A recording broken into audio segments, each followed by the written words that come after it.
เจ้าสามารถให้ของสำคัญนะสวัสดีค่ะพระเจ้าซอยสวรรค์พุทธพรห้องมหาวิทยาลัยกรมภาษาอะไรคะมีพอนะครับการในการระบบที่พอพัฒนานี่เสียเพื่อที่จะเลยนะเรื่องความสุขทางกับทางการในปัจจุบันการตัดสินใจเรียนเราจะเรียนสายโตของมหาวิทยาลัยศึกษาหรือพอไปจะแนะนำให้ผู้บาได้เรียนต่อตัวนี้เป็นสิ่งสำคัญในการขาดคนเพราะกันนั้นบรรดาหน่วยงานหรือว่านายจ้างต่างๆขาดแรงของที่ว่าจะไปเอางานดูใสจะไปสอบงานได้ใส่กับมาประกอบส่วนในด้านธุรกิจของตัวเองยิ่งที่ว่าสิ่งที่นักรวมคนนั้นที่เป็นนโยบาย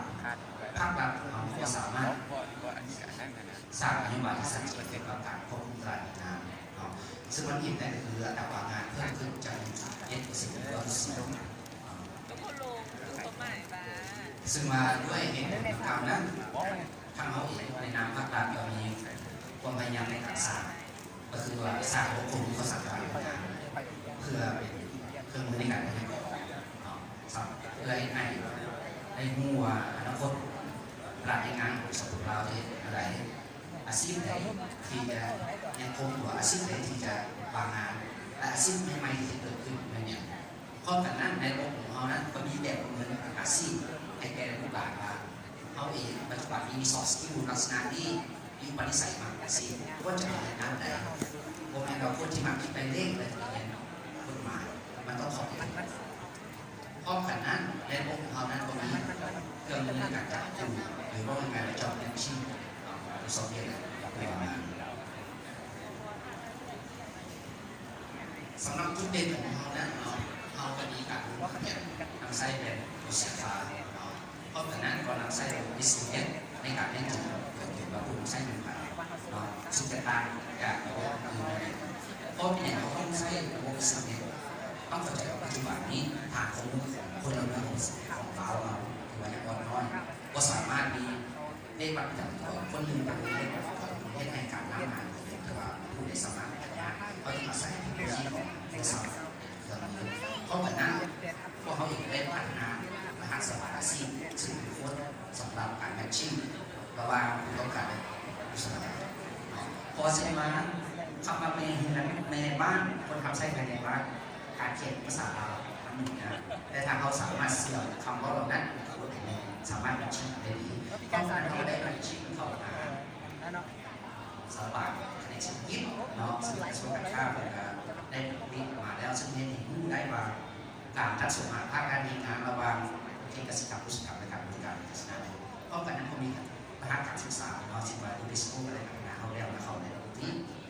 แต่นอกจากนี้เนาะเขาพยายามสุ่มตัวให้เป็นแรงของทางการเช่นว่ามีกองการสำรวจการงานสำรวจพื้นที่ว่าที่การงานและสิ่งที่สำคัญเด่นกว่าที่สุดแม้กับเสริมโยงกับหลายภาคส่วนซึ่งปัจจุบันนี้เขาได้เสริมโยงกับกระทรวงศึกษาเนาะโดยเฉพาะกิจกรรมพนักงานที่เกี่ยวกับการศึกษาด้วยและก็มีกฎธุรกิจพลังงานและภาคส่วนอื่นๆซึ่งใน2020นี้เขาจะเชื่อมกับกระทรวงอุตสาหกรรมการโดยเฉพาะผ่านบริษัทพวกที่เนาะบริษัทที่เป็นสร้างนั้นเพราะว่าระบบเขาภาครัฐมันจะเป็นต้องมีการเสนอในซึ่งมาครับก็ได้จากการเสนอมาว่ากระทรวงการเงินและกระทรวงการคลังโดยเฉพาะเรื่องเพชรนิสแดงเนี่ยสำหรับเครื่องมือในการโฆษณาของเรานั่นเนาะในยอดของภาครัฐของเราต้องอาศัยสื่อสังคมออนไลน์เนาะสำหรับเราพัฒนาด้านนี้เพราะนั้นก็มีแผนภาพและสื่อโฆษณาและการสร้างนานาคมสังกัดใดๆก็คือพวกเรามีคะแนนงาน18คะแนนก็มันจะจัดงานงานสู่เมืองเรากันในงานนี้นอกจากนั้นสิ่งที่เราที่ว่าชาเลนจ์เนาะที่ว่าเรากำลังจะพยายามสู้คือสร้างในการลงมือกันจากในหลักทางภาครัฐเอกชนซึ่งว่าเห็นได้แจ้งๆคือว่าเขาหาสิ่งเดียวกับสิ่งผู้รวมมือในการปฏิบัติก็คือบริษัทรถแบบเข้าจบเนาะซึ่งว่าการเรียนเรื่องจบจริงเป็นเรื่องแปลกของเรื่องแต่เรื่องคุณภาพให้เขาเห็นเรื่องหา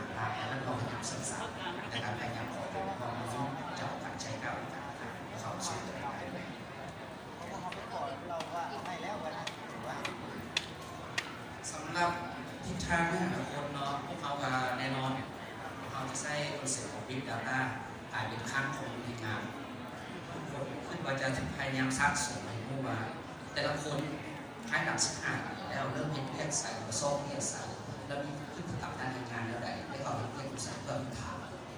เนาะเพราะอย่างนั้นเพราะเขาปัจจุบันเขาก็มีการเชื่อมถามการขอทราบเนาะสามารถพูดได้โดยรอบเดียวมีการสังคมมีการสังคมอะไรเนาะซึ่งเราการบริการเขาก็มีการต้องมีการประมาณเนาะชุดด้วยเป็นเครื่องมือบริการสังคมในระบบบริหารภาครัฐจุดนี้เนาะเป็นสิ่งที่พวกข่าวเจอข้างจากเพื่อจะมาเสนอเกี่ยวกับส่วนเสนอโดยเฉพาะปัจจุบันที่เห็นคนกำลังพัฒนาเรื่องของเป็นพวกเขาพยายามจะสุดยุ่งระบบเขาให้เขาสุดยุ่งเป็นนั่นเป็นเครื่องมือบริหารภาครัฐคือปัญหาสุดยุ่งเขาได้จะยังไงreduce และลดประมาณ costing ต่างๆเนาะเพราะกันนั้นตามนโยบายอาเซียนก็คือการชวนคนเนาะเพราะว่าอาเซียนตอนนี้นโยบายของ Labor Market Control ว่าเราก็มีการเคลื่อนไหวปกติในการสร้างในโครงการนี้ทางด้านงบประมาณเนาะในงบประมาณในการพัฒนาปัจจุบันเนาะโดยเราใช้งบประมาณของกระทรวงการคลังขึ้นเนาะในการเริ่มในการสร้างเพราะจากนั้นได้นำพาให้น้องผู้ประกวดเนาะพัฒนาในการสร้างเลยเนาะซึ่งว่าถ้าคิดแล้วทางด้านงบประมาณน้องนี่เราดูรับปากการวัตถุประสงค์เนาะเพราะเขาสร้างมาแต่ว่างบประมาณที่นั่งตรงที่เราสร้างได้เนี่ยประมาณ50ต้องเข้าใจว่าที่ผ่านมาลูกเราต่อภายในเรา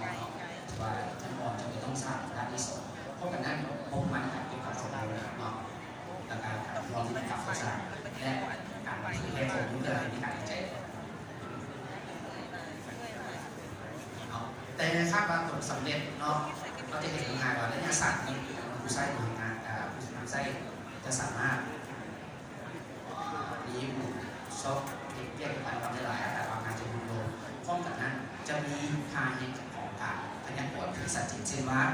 ในปี2021นี้อาชีพที่เกี่ยวกับการรถไฟชีวิตขอต้องพยากรณ์อาชีพที่ในราคาที่บางงานเนี่ยดูโลเช่นว่างานเทเลอร์หน้าราคาจะดูโลเพราะว่าต้องชิ้นของอะไรผู้ชิ้นของอะไรเพราะเขาต้องไปถึงด้านในนามของกระทรวงการเนาะส่วนอื่นก็คือประโยชน์คือว่าบรรดาผู้ออกงานนักศึกษาเรื่องเกี่ยวกับความสมดุลผู้ใช้งานจะได้